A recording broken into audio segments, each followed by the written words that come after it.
pas au principe où, du coup, comme je ne sais pas qui l'a dit, qu'il faut qu'on arrête de nous vendre des préservatifs vendus à 100 francs et tout. Moi, personnellement, je suis contre ça. Okay? Parce que je pense que même un préservatif que tu achetais à 25 francs peut être meilleur par rapport au préservatif que tu achetais à 2000 francs. Pourquoi je le dis? Parce que quand on achète un préservatif, la première des choses qu'on vérifie, c'est la date que le préservatif va s'expirer.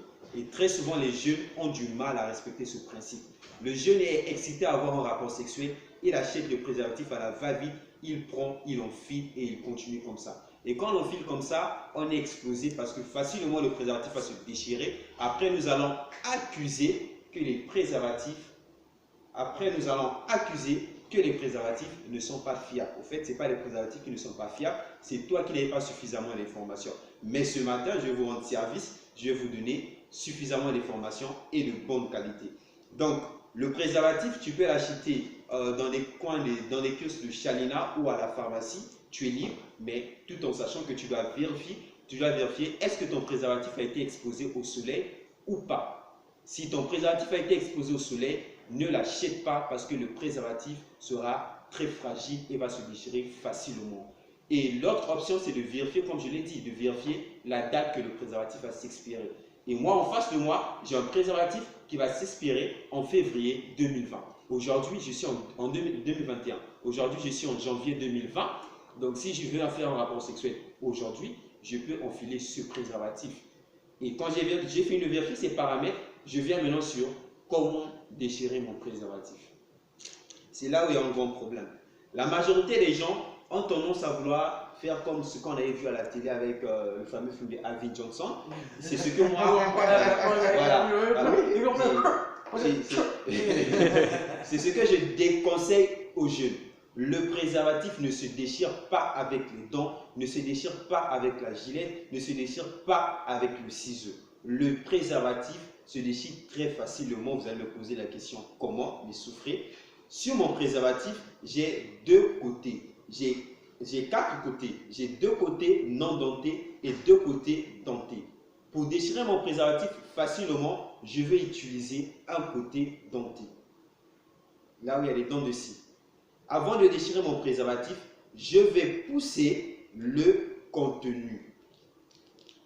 Pourquoi il faut pousser le contenu? C'est tout simplement pour mettre à l'abri mon préservatif qui est à l'intérieur. Parce que quand je suis là, je vois l'anneau, mais je ne vois pas là où se limite autant que tel mon préservatif. Voilà pourquoi je dois pousser ça, parce que si je ne pousse pas quand je vais déchirer, facilement avec mes ongles, je peux abîmer mon préservatif. Raison pour laquelle on demande aux gens de pousser d'abord le contenu. J'ai poussé mon contenu et je viens déchirer facilement mon préservatif. Vous voyez, j'ai déchiré mon préservatif, le châssis de mon préservatif, et je ne vois pas mon préservatif parce que c'est protégé. Et là, je viens maintenant chercher mon préservatif. On ne vient pas prendre les préservatifs avec les ongles. Parce que si je viens le prendre avec les ongles, très souvent les filles ont des ongles, et si je le prends avec les ongles, je risque d'abîmer mon préservatif. Je viens le prendre comme ça. Là, j'ai mon préservatif, j'ai fait sortir mon préservatif. Le préservatif a deux sens. Il y a un sens déroulant et un sens non déroulant. Généralement, le sens déroulant a beaucoup de lubrifiant. Bon, je vais faire sciemment d'utiliser le sens non déroulant.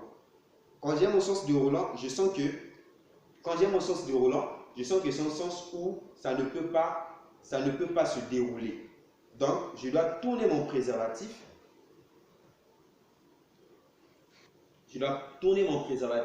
Là, j'ai un petit réservoir. Ce n'est pas pour rien qu'on avait eu à le mettre. Le deuxième principe que je dois utiliser ici, c'est de pincer mon réservoir avant de le poser sur mon pénis. Pourquoi il faut pincer le réservoir? C'est parce que le réservoir qui est là ne doit pas avoir la présence de l'air. Le réservoir qui est là est uniquement pour recevoir les spermatozoïdes que je vais éjaculer pendant que je vais jouir. Donc, je vais pincer mon réservoir. Le réservoir est là. Je vais le pincer comme ça. Et je vais le poser sur mon pénis en érection, bien sûr. On ne va pas utiliser le préservatif avec un pénis qui n'est pas en érection. Il faut que tu sois d'abord en érection.